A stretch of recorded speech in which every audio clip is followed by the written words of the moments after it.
মেয়েদের না এই গিল্ট আর শেমের এই যে সাইকেলটা সব কিছু নিয়েই একটা সমস্ত কিছু আমাদের পুরো বোঝাপড়া ওঠানামা জীবনে চলা সব কিছু is very guilt and shame driven and always the shame is ours.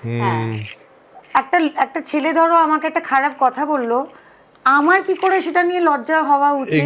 যে বলছে তার তো লজ্জা হওয়া উচিত, মানে সেটা আমার লজ্জা কেন হবে? হচ্ছে না তো। তো এটা নিয়ে মনে হয় কথা বলতে বলতে বলতে বলতে কোথাও গিয়ে একটা আমরা দাঁড়াতে পারবো। বাট আমি সবসময় চেষ্টা করি এই শোটা, মানে আমি সত্যিই চাই, নিশ্চয়ই আমরা এত ভালো করে মন দিয়ে কাজ করেছি, আমাদের জন্য এটা এতই জ ড্রপিং ইন্সপায়ারিং একটা কাজ, তো of course I wanted to work, but এটা ওয়ার্ক করলে যেটা শ্রুতি একদম প্রথমে বলেছিল ওটাই হবে, যে লোকে এরকম আরো গল্প বলতে চাইবে, এতটা আনফিল্টার্ড, এতটা র, এতটা অনেস্টলি বলতে চাইবে।